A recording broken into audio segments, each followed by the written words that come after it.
Hello friends, ಎಲ್ರಿಗೂ AR education ಚಾನಲ್ಗೆ ಸ್ವಾಗತ. ಫ್ರೆಂಡ್ಸ್, ಇವತ್ತು KCET 2024 ಫಿಸಿಕಲ್ ಸೈನ್ಸ್ ಸಬ್ಜೆಕ್ಟ್ಗೆ ಸಂಬಂಧಪಟ್ಟಂಥ ಕಟ್-ಆಫ್ಗಳ ಬಗ್ಗೆ ಡಿಸ್ಕಸ್ ಮಾಡಲಿದ್ದೇವೆ. ನೀವೇನಾದರೂ ನಮ್ಮ ಚಾನಲ್ನ ಮೊದಲನೇ ಬಾರಿಗೆ ನೋಡ್ತಾ ಇದ್ದರೆ ಚಾನಲ್ನ ಸಬ್ಸ್ಕ್ರೈಬ್ ಮಾಡ್ಕೊಳ್ಳಿ ಮತ್ತು ಬೆಲ್ ಐಕಾನ್ನ ಕ್ಲಿಕ್ ಮಾಡೋದ್ರ ಮೂಲಕ ನೋಟಿಫೈ ಆಗಿರಿ ಅಂತ ಹೇಳ್ತಾ ಬನ್ನಿ ವಿಡಿಯೋನ ಸ್ಟಾರ್ಟ್ ಮಾಡೋಣ.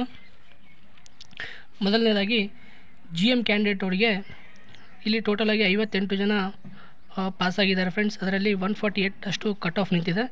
ಅದೇ ರೀತಿ SC ಕ್ಯಾಟಗರಿಯಲ್ಲಿ 23 ಜನ ಪಾಸಾಗಿದ್ದಾರೆ. ಅದರಲ್ಲಿ 132 ಅಷ್ಟು ಕಟ್ ಆಫ್ ನಿಂತಿದೆ. ಮತ್ತು STಯಲ್ಲಿ 11 ಜನ ಪಾಸಾಗಿದ್ದಾರೆ. ಅದರಲ್ಲಿ 132 ಅಷ್ಟು ಕಟ್ ಆಫ್ ನಿಂತಿದೆ. ನೆಕ್ಸ್ಟು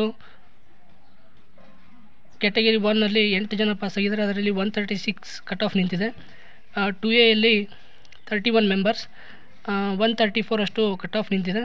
ಕ್ಯಾಟಗರಿ 2Bಯಲ್ಲಿ 9 ಜನ 138 ಕಟ್ ಆಫ್ ನಿಂತಿದೆ. ಕ್ಯಾಟಗರಿ 3rd 1 10 ಜನ ಪಾಸಾಗಿದ್ದಾರೆ. ಅದರಲ್ಲಿ 140 ಅಷ್ಟು ಕಟ್ ಆಫ್ ನಿಂತಿದೆ. ಕ್ಯಾಟಗರಿ 3rd B ಅಲ್ಲಿ 13 ಜನ ಪಾಸಾಗಿದ್ದಾರೆ. ಅದು 140 ಅಷ್ಟು ಕಟ್ ಆಫ್ ನಿಂತಿದೆ. ಫ್ರೆಂಡ್ಸ್, ಟೋಟಲಾಗಿ ಫಿಸಿಕಲ್ ಸೈನ್ಸಲ್ಲಿ 163 ಜನ ಪಾಸಾಗಿದ್ದಾರೆ.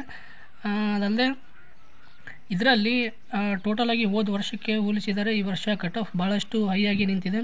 ಈ ಸಬ್ಜೆಕ್ಟ್ ಒಂದೇ ಅಲ್ಲ, ಹಲವಾರು ಸಬ್ಜೆಕ್ಟ್ಗಳಿಗೆ ಸಂಬಂಧಪಟ್ಟಂತೆ ಭಾಳಷ್ಟು ಹೈ ಕಟ್ ಆಫ್ ನಿಂತಿದೆ. ಅಂದರೆ ಇದರ ಅರ್ಥ ಕಾಂಪಿಟೇಷನ್ ಹೆಚ್ಚಾಗ್ತಿದೆ ಅಂತ ಅರ್ಥ.